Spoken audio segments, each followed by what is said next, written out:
اللہ کی ذکر کی کیفیت اہل ذکر کے پاس سے نصیب ہوتی ہے، اور یہ جب نصیب ہو جائے تو پھر نسیان زائل ہو جاتا ہے۔ اور جب اہل اللہ کی مجلس سے بندہ دور ہٹ جائے تو پھر کیا ہوتا ہے کہ پھر بندہ خدا سے غافل ہونا شروع ہو جاتا ہے۔ نمازیں چھوٹنے لگیں گی، سستی ہوگی، غیبت، برائیاں اور کیا کچھ زندگی کے اندر پیدا ہو جائے گا۔ وہ کسی زمانے میں ایک گاؤں کے مولوی صاحب کے بارے میں یہ خبر پہنچی کہ انہوں نے اسلام کو چھوڑ دیا ہے اور عیسائیت قبول کر لی ہے۔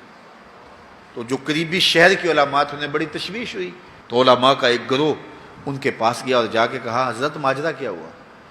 انہوں نے کہا، جی میں ایک دن نماز پڑھانے کے لیے صبح فجر کے وقت نکلا، ٹھنڈے پانی سے وضو کیا تھا، سنتیں پڑھنے کے بعد نماز میں ابھی وقت تھا تو میری آنکھ لگ گئی، تو اچانک اقامت ہوئی تو میں اٹھا اور مصلی کی طرف دوڑ پڑا۔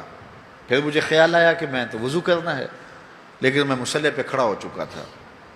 اب یہاں مصلی چھوڑ کے جاؤں تو نمازی کوسیں گے کہ پہلے کہاں گیا ہوا تھا۔ تو اسی گو مگو کی کیفیت کے اندر میں نے جو ہے وہ نماز پڑھانا شروع کر دی، لیکن میں ڈرا کہ میں مصلی رسول کی توہین کر رہا ہوں، بے وضو نماز پڑھا رہا ہوں، تو کہیں اللہ کا عذاب میرے اوپر نازل نہ ہو۔ تو میں ڈرتا بھی رہا، لیکن ساری نماز پڑھائی، میرے اوپر کوئی ایسی کیفیت اللہ کے عذاب کی نہیں آئی۔ سارا دن گزر گیا، اگلی رات بھی گزر گئی، اگلے دن فجر کا وقت آیا تو پھر میرا وضو ٹوٹ گیا، تو پھر میں نے کہا اب ٹھنڈے پانی سے وضو کیا کرنا ہے، پھر میں مصلی پہ چڑھ گیا، حتیٰ کہ میری عادت ہو گئی۔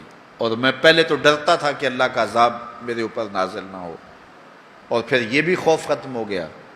پھر ایک دن میں غسل کی حاجت سے تھا اور میں نے غسل کرنے کی بجائے فجر کی نماز پڑھا دی۔ اس دن میں دوبارہ ڈرا کہ کہیں اللہ کا عذاب نازل نہ ہو جائے، تو کہا سلام پھیرا تو میرے اوپر اللہ کا کوئی عذاب نازل نہیں ہوا۔ تو میں نے اسلام کو چھوڑ دیا کہ اسلام سچا دین ہوتا تو میں اتنی توہین کی ہے مصلی رسول کی، اتنی توہین کی ہے اللہ کے گھر کی، تو میرے اوپر کوئی عذاب آتا، تو میرے اوپر کوئی عذاب نہیں آیا، تو میں پھر واپس ہو گیا ہوں، تو میں عیسائیت قبول کر لیا۔ تو علماء نے کہا کہ تیرے اوپر کوئی عذاب نہیں آیا، اس سے بڑا عذاب کیا ہو سکتا ہے؟ رب نے اپنا دین چھین لیا ہے، اس سے اور بڑا عذاب کیا ہو سکتا ہے؟ اس نے اپنا پیارا دین، محبوب دین تجھ سے چھین لیا ہے، اب جا بھٹکتا پھر، دھکے کھاتا پھر، تیرے سے وہ جو نور تھا وہ تو ہم نے نکال لیا، اب ایک بت رہ گیا۔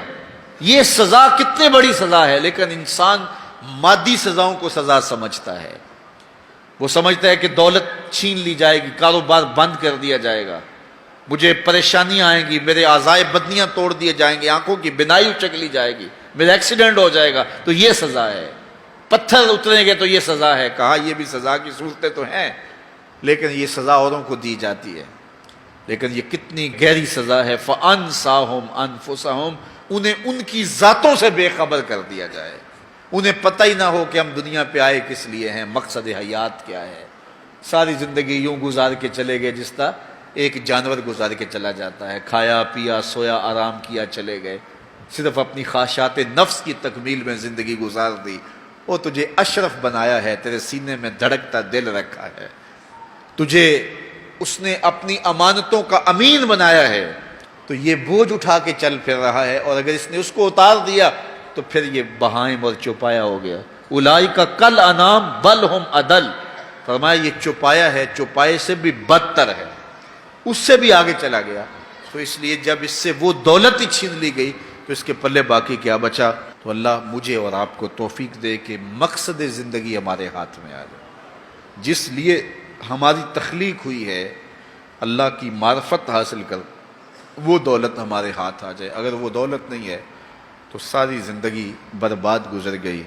اس لیے خندق کھودتے صحابہ پر جب پیار آیا تو یہی کہا، اللہم ان العیش عیش الآخرہ فاغفر للانصار والمہاجرہ، اے اللہ زندگی تو حقیقت میں آخرت کی زندگی ہے، میرے انصار کو بھی بخش دے، میرے مہاجروں کو بھی بخش دے۔